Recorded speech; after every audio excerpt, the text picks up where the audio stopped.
Hello বন্ধুরা, welcome to my নতুন একটি ভিডিও নিয়ে চলে আসলাম আবারও তোমাদের মাঝে। GRBT group C group D তোমাদের জন্য নিয়ে আসলাম ডে 19।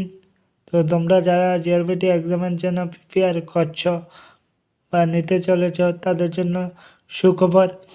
ফ্রি অফ কস্ট এই চ্যানেলের মাধ্যমে জিআরবিটি ফুল প্রিপারেশন করানো হবে। আমরা চেষ্টা করব আমরা প্রিপারেশন একদম ভালো করার জন্য। তো তোমরা যারা জিআরবিটি এক্সাম দিতে যাচ্ছ তোমরা প্লিজ খাতা কলম নিয়ে এগুলি লিখে রাখো, কারণ জিআরবিটি এক্সামের জন্য এই প্রশ্নগুলি, আমার দেওয়া প্রশ্নগুলি খুব খুব খুব ইম্পর্টেন্ট এবং সেগুলি পরীক্ষার জন্য একদম ইম্পর্টেন্ট। তো আজকে প্রশ্নগুলি দেখে নাও। কৃত্রিম কিডনি কাজ করে কোন নীতির উপর ভিত্তি করে? কৃত্রিম কিডনি কাজ করে কোন নীতির উপর ভিত্তি করে? ডায়ালিসিস। বিশ্ব স্বাস্থ্য দিবস কত তারিখে পালন করা হয়? বিশ্ব স্বাস্থ্য দিবস কত তারিখে পালন করা হয়? 4 এপ্রিল। মানুষের দেহের সবচেয়ে বড় গ্রন্থিটির নাম কি? লিভার। ভারতের কোন রাজ্য ভাগ রাজ্য হিসাবে পরিচিত? মধ্যপ্রদেশ। হরিণের প্রধান শ্বাস অঙ্গের নাম কি? হরিণের প্রধান শ্বাস অঙ্গের নাম কি? ট্রাকিয়া। মানুষের দেহ স্পাইনাল নার্ভের সংখ্যা কত? 31 জোড়া।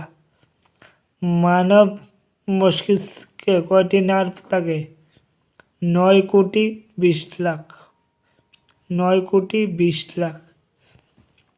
কোন গ্রন্থ রাসায়নিক দূত নামে পরিচিত? প্লেটুটারি গ্রন্থ।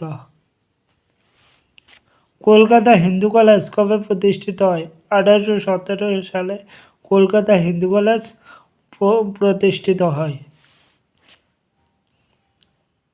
ভারতের রাজধানী কত সাল পর্যন্ত কলকাতা ছিল?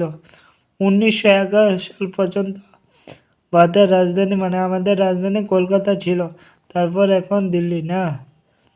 চাঁদের পাহাড় বইটির লেখক কে ছিলেন? চাঁদের পাহাড় বইটির লেখক ছিলেন বিভূতিভূষণ বন্দ্যোপাধ্যায়। এই ছিল আজকের মূল ভিডিওগুলি। তো এই কোশ্চেনগুলি তোমরা প্লিজ লিখে নাও। তো ভিডিওটা কেমন হয়েছে সবাই আমাকে কমেন্ট করে জানাও তোমাদের কি প্রবলেম হচ্ছে, তো আমাকে কমেন্ট করতে পারো। আর ভিডিওটা তোমরা কোথা থেকে দেখছ আমাকে কমেন্ট করে জানাও। Thank you so much. দেখা হচ্ছে আবার একটি নতুন ভিডিওর মধ্যে।